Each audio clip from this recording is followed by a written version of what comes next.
আসসালামু আলাইকুম। বাংলাদেশ বেতার রাজশাহী স্থানীয় সংবাদ পড়ছি রুকসানা আক্তার লাকি। পবিত্র রমজান মাসে নিরবিচ্ছিন্ন বিদ্যুৎ সরবরাহ নিশ্চিত করতে নেসকো নাটোর জেলা কার্যালয় ৯ জন কর্মকর্তা ও কর্মচারী সহযোগে স্ট্রাইকিং ফোর্স গঠন করেছে। এই ফোর্স তাদের দাপ্তরিক দায়িত্ব পালনের পাশাপাশি বিকেল ৫টা থেকে রাত ১১টা পর্যন্ত দায়িত্ব পালন করবে। স্ট্রাইকিং ফোর্স গঠনের পাশাপাশি নিরবিচ্ছিন্ন বিদ্যুৎ সরবরাহ নিশ্চিত করতে নেসকোর বাইপাস ও স্টেশন ফিডারে আইসোলেটর বসানো হয়েছে এবং আলাইপুর ও বাইপাস উপকেন্দ্রের প্রয়োজনীয় সংস্কার ও মেরামত করা হয়েছে। এছাড়া গাছের ডালপালা অপসারণ, সকল পাওয়ার ট্রান্সফরমারের মেগা টেস্ট, ভোল্টেজ পরিমাপ এবং সকল প্যানেল পরিষ্কার করা হয়েছে। নেসকোর নির্বাহী প্রকৌশলী বিশাল আগরওয়াল জানান, প্রয়োজনীয় সংস্কার ও স্ট্রাইকিং ফোর্স গঠনের মাধ্যমে পবিত্র রমজান মাসে নেসকোর ৩৫,০০০ গ্রাহকের নিরবিচ্ছিন্ন বিদ্যুৎ সরবরাহ নিশ্চিত করতে নেসকো বদ্ধপরিকর। রাজশাহীতে ট্রাক ও অ্যাম্বুলেন্সের মুখোমুখি সংঘর্ষে ৩ জন নিহত হয়েছেন। দুর্ঘটনায় আহত হয়েছেন আরও ৩ জন। আজ ভোর ৫টার দিকে রাজশাহী চাঁপাইনবাবগঞ্জ মহাসড়কে গোদাগাড়ী উপজেলার রাজাবাড়ীহাট এলাকায় এ দুর্ঘটনা ঘটে। নিহতরা হলেন রাজশাহী নগরীর হোসনিগঞ্জ এলাকার জাফর ইকবাল, গোদাগাড়ী উপজেলার ঠাকুরযৌবন গ্রামের সুন্দরী ও একই গ্রামের আদরি খাতুন। গোদাগাড়ী থানার ভারপ্রাপ্ত কর্মকর্তা রুহুল আমিন জানান, রোগী নিয়ে অ্যাম্বুলেন্সটি গোদাগাড়ী থেকে রাজশাহী মেডিকেল কলেজ হাসপাতালে যাচ্ছিল। পথে ট্রাকের সঙ্গে মুখোমুখি সংঘর্ষে অ্যাম্বুলেন্সে থাকা ৩ জন ঘটনাস্থলেই নিহত হন। খবর পেয়ে ফায়ার সার্ভিসের কর্মীরা আহত ৩ জনকে উদ্ধার করে রাজশাহী মেডিকেল কলেজ হাসপাতালে ভর্তি করে। তবে দুর্ঘটনার পর ট্রাক ফেলে চালক ও তার সহযোগী পালিয়ে গেছে। তাদের আটকের চেষ্টা চলছে বলেও জানান পুলিশের এই কর্মকর্তা। নাটোরে গ্রাম আদালতের কার্যক্রম আরও গতিশীল করতে জেন্ডার সংবেদনশীল ও অন্তর্ভুক্তিমূলক গ্রাম আদালত শীর্ষক কর্মশালা শুরু হয়েছে।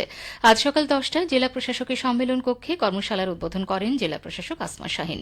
কর্মশালার উদ্বোধন করে জেলা প্রশাসক বলেন, দেশের প্রান্তিক জনগোষ্ঠীর বিরোধ নিষ্পত্তির ক্ষেত্রে গ্রাম আদালত গুরুত্বপূর্ণ ভূমিকা পালন করে যাচ্ছে।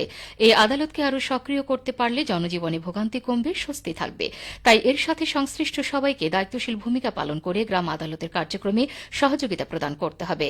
স্থানীয় সরকার বিভাগের ভারপ্রাপ্ত উপপরিচালক ও অতিরিক্ত জেলা ম্যাজিস্ট্রেট আসমা খাতুন কর্মশালায় সভাপতিত্ব করেন।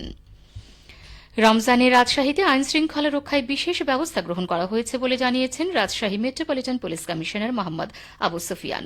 তিনি গতকাল আরএনপি সদর দপ্তরে পবিত্র মাহে রমজান উপলক্ষে রাজশাহী মহানগরীতে আইনশৃঙ্খলা পরিস্থিতি এবং নিত্যপণ্যের মূল্য সংক্রান্ত মতবিনিময় সভায় প্রধান অতিথির বক্তব্যে একথা জানান।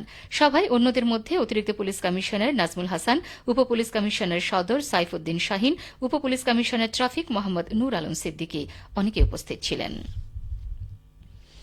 নওগাঁর নিয়ামতপুরে পবিত্র মাহে রমজান উপলক্ষে উপজেলা প্রশাসন, প্রাণী সম্পদ ও ভেটেরিনারি হাসপাতালের উদ্যোগে সুলভ মূল্যে দুধ, ডিম, মাংস, ছোলা, চিনি, তেল সহ নিত্য প্রয়োজনীয় খাদ্য সামগ্রী বিক্রয় কেন্দ্র উদ্বোধন করা হয়েছে। আজ সকালে স্থানীয় কাঁচা বাজার সংলগ্ন অস্থায়ী এই বিক্রয় কেন্দ্রের উদ্বোধন করেন উপজেলা নির্বাহী কর্মকর্তা মেহেদী হাসান। এ সময় জানানো হয়, রমজান মাস জুড়ে এখানে প্রতি হালি ডিম ৩৮ টাকা, প্রতি লিটার তরল দুধ ৬০ টাকা, সয়াবিন তেল ১৬৮ টাকা, প্রতি কেজি চিনি ১১৪ টাকা, ছোলা বুট ৯২ টাকা, মসুর ডাল ৯৫ টাকা, খেজুর ১৯০ টাকা, আটা ৪১ টাকা, মুড়ি ৭৮ টাকা দরে ভোক্তার কাছে বিক্রি করা হবে। এছাড়া সপ্তাহে ২ দিন ৬৩০ টাকা দরে গরুর মাংস বিক্রি করা হবে। উদ্বোধনী অনুষ্ঠানে উপজেলা প্রাণী সম্পদ কর্মকর্তা ডা মোহাম্মদ আব্দুল লতিফ, উপজেলা প্রকল্প বাস্তবায়ন কর্মকর্তা এনামুল হক সহ অন্যান্যরা উপস্থিত ছিলেন। নওগাঁ জেলায় চলতি মৌসুমে ১,৯২,৯২০ হেক্টর জমিতে বোরো ধানের চাষাবাদের লক্ষ্যমাত্রা নির্ধারণ করা হয়েছে।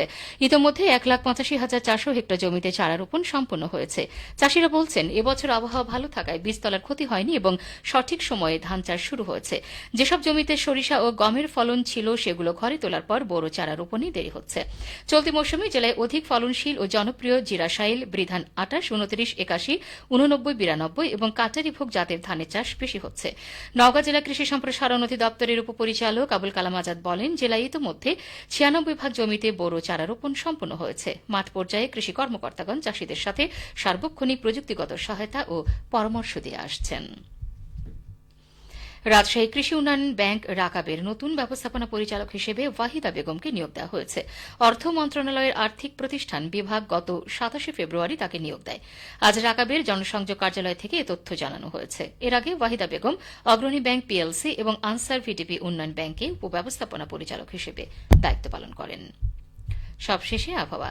আজ দুপুর ১২টায় রাজশাহীতে তাপমাত্রা ছিল ৩১.৪ ডিগ্রি সেলসিয়াস। এ সময় বাতাসে আপেক্ষিক আর্দ্রতার পরিমাণ ছিল ২৭%। রাজশাহী ও পার্শ্ববর্তী এলাকায় আজ ইফতার সন্ধে ৬টা ১২ মিনিটে এবং আগামীকাল সেহরির শেষ সময় ভোর ৫টা ১১ মিনিট। সংবাদ শেষ হল। আমাদের পরবর্তী সংবাদ দুপুর 2:05